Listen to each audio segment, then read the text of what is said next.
Andhra special ఘుమఘుమలాడి గుర్తువంకాయ curry. దీన్ని ఇష్టపడని వారంటూ ఉండరు.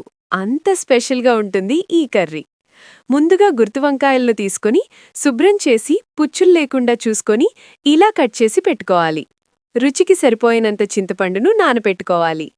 మిక్సర్ జార్లో వెల్లుల్లిపాయలు, జీలకర్ర, అల్లం, అలానే పచ్చిమిరపకాయలు, ఉల్లిపాయలను వేసుకోవాలి.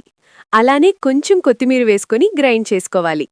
చిల్లీ పౌడర్, సాల్ట్ని వేసుకొని మళ్ళీ గ్రైండ్ చేసుకోవాలి.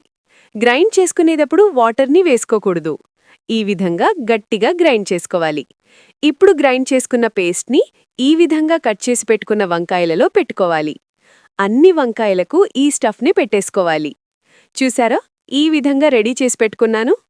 వంకాయ మొత్తం ఈ ఒక్క స్టఫ్తోనే రుచి ఆధారపడి ఉంటుంది. చాలా టెంప్టింగ్గా ఉంది కదా. కడాయిలో ఆయిల్ వేసుకొని కొంచెం మెంతులను, 2 పచ్చిమిరపకాయలను, కరివేపాకును వేసుకోవాలి. స్టఫ్ పెట్టిన వంకాయలను ఒక్కొక్కటిగా వేసుకోవాలి. క్యాప్ క్లోజ్ చేసుకొని మగ్గించాలి. వంకాయ రంగు మారుతుంది చూసారా.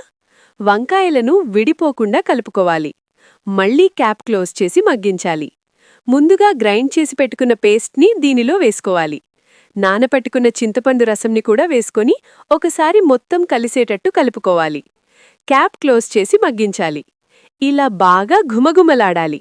బాగా దగ్గరికి అయ్యాక మన ఆంధ్ర స్పెషల్ గుర్తువంకాయ కర్రీ రెడీ. గుర్తువంకాయని ఇష్టపడని వారంటూ ఉండరు.